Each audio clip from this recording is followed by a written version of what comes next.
Morning. देखिए छात्रों, आज हम जो 8वां पद्य है वो 8वां पद्य देखने वाले हैं। पद्य का नाम है कदम मिलकर चलना होगा।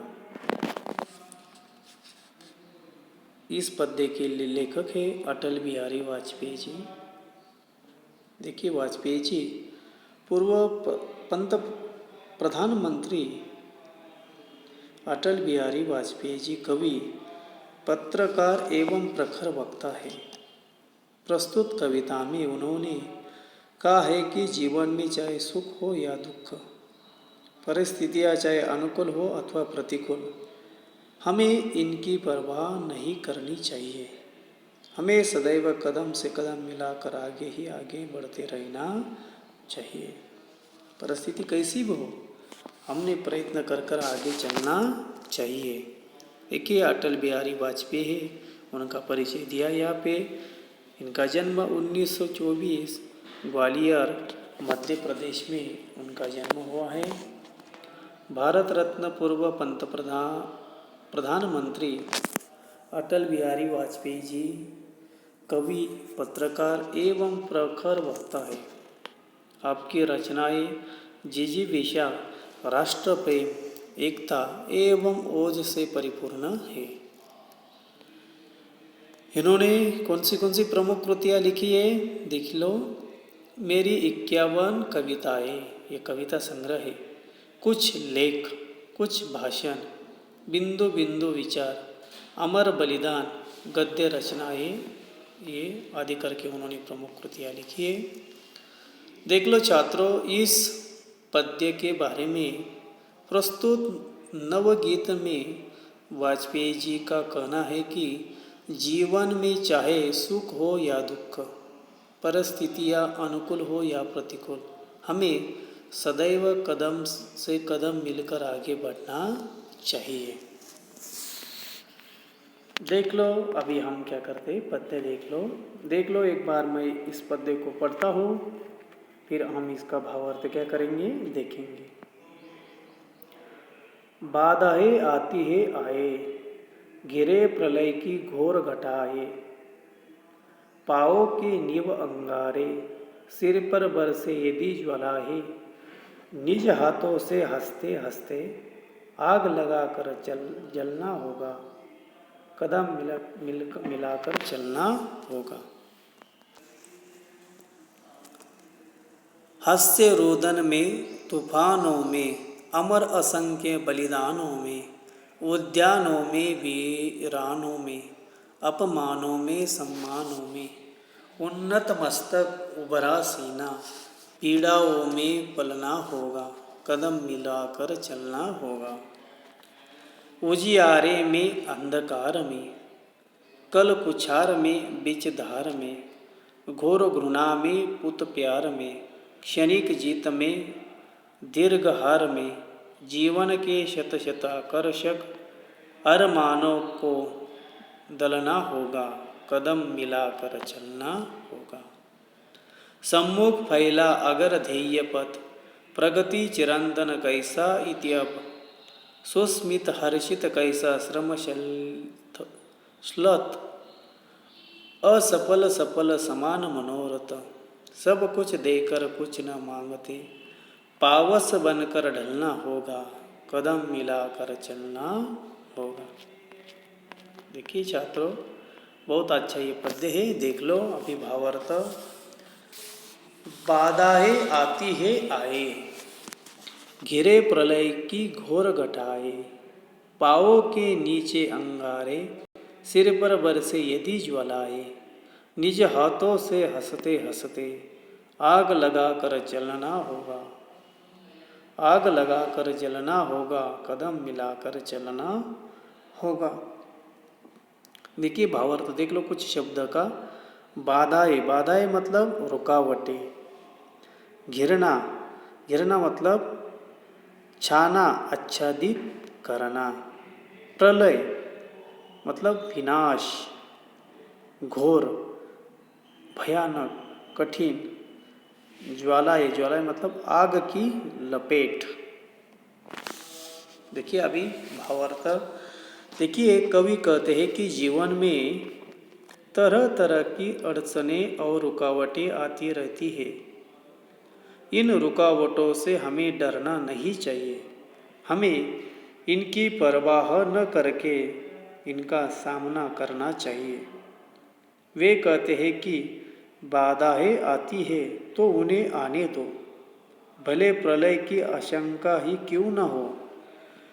हमारे मार्ग में आग के अंगारे ही क्यों न बिछे हो। चारों ओर से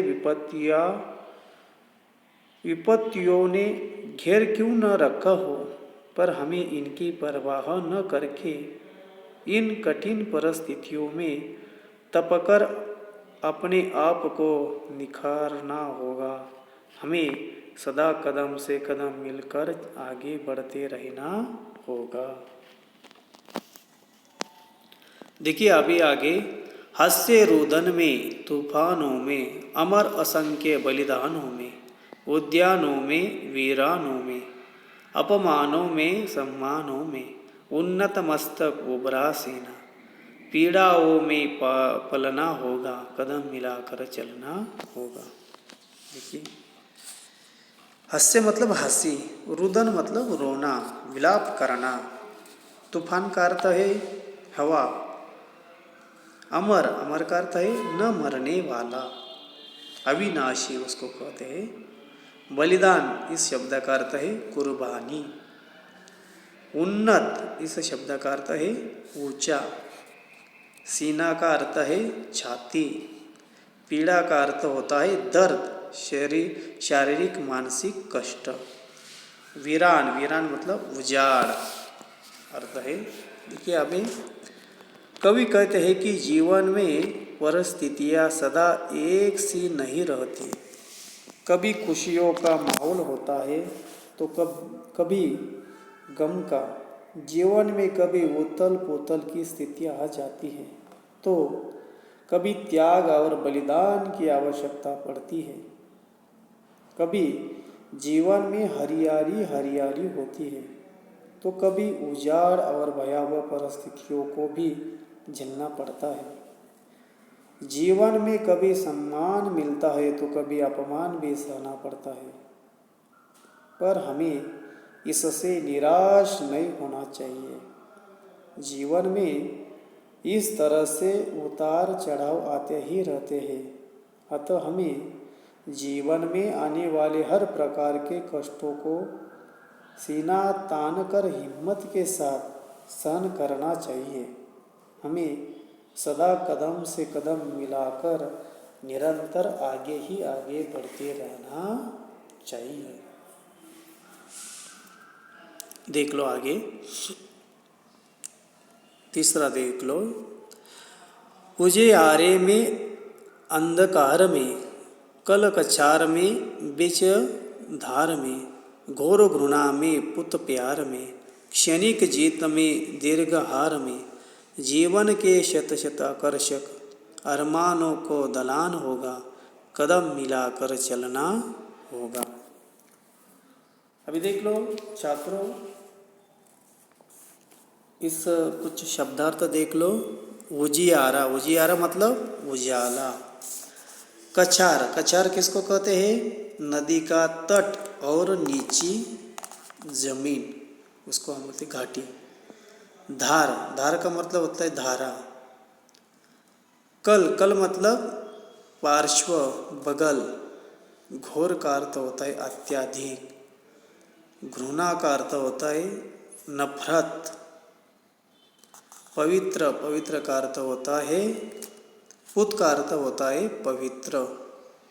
क्षणिक, क्षणिक का अर्थ बहुत कम समय की। दीर्घ का अर्थ होता है लंबे समय की। अरमान, अरमान का होता है लालसा, अभिलाषा। दलना, कुचलना।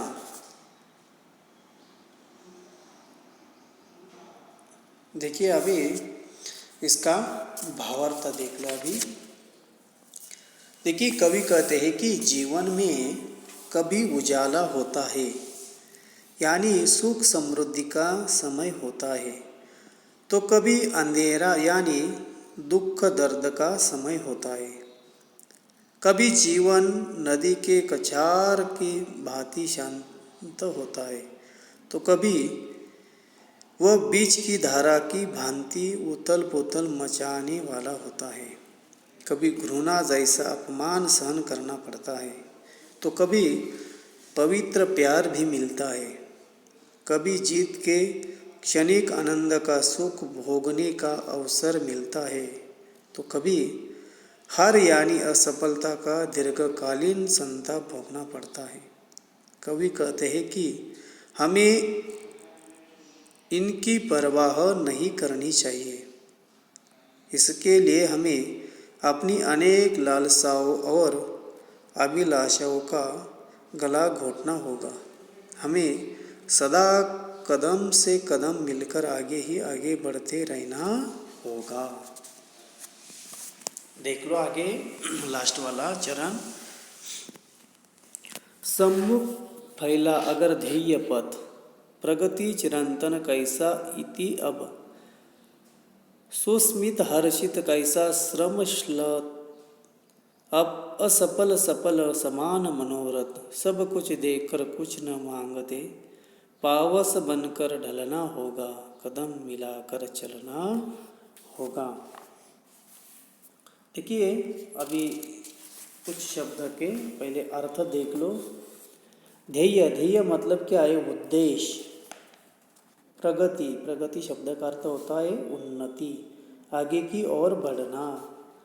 चिरंतर, इस शब्द का अर्थ है पुराना, प्राचीन। सुस्मित का अर्थ होता है सुंदर, हास्य युक्त। इति का अर्थ होता है समाप्ति, अंत। हर्षित, इस शब्द का अर्थ है प्रसन्न। श्रम मतलब परिश्रम करना, मेहनत करना। श्लथ, श्लथ शब्द का अर्थ देख लो, थका हुआ, भ्रांत। मनोरथ, मनोरथ का अर्थ है मन की कामना, अभिलाषा। पावस, पावस का अर्थ है वर्षा ऋतु। ढलना, ढलना मतलब बहना, शब्द है। अभी देख लो इस चरण का भावार्थ क्या है। यहाँ पे कवि कहते हैं कि हमारे सक्षम, हमारे उद्देश्य का मार्ग यदि प्रशस्त है तो हमें निरंतर प्रगति पथ पर बढ़ते रहना है। अब उसकी समाप्ति नहीं हो सकती। हंसी खुशी और प्रसन्नता के माहौल में अब थकान कैसी? असफलता और सफलता दोनों एक जैसी है। हमारे लिए दोनों में कोई भी अंतर न हो। कवि कहते हैं यहाँ पे हमें पावस के समान सब कुछ निछावर कर देना है और बदले में कुछ नहीं मांगना है। सबको केवल प्यार बांटना होगा। हमें सदा कदम से कदम मिलाकर आगे ही आगे बढ़ते रहना होगा। देखिए छात्रों, बहुत अच्छा ये पद्य है, इसको अच्छे तरह से पढ़ लो, सुन लो।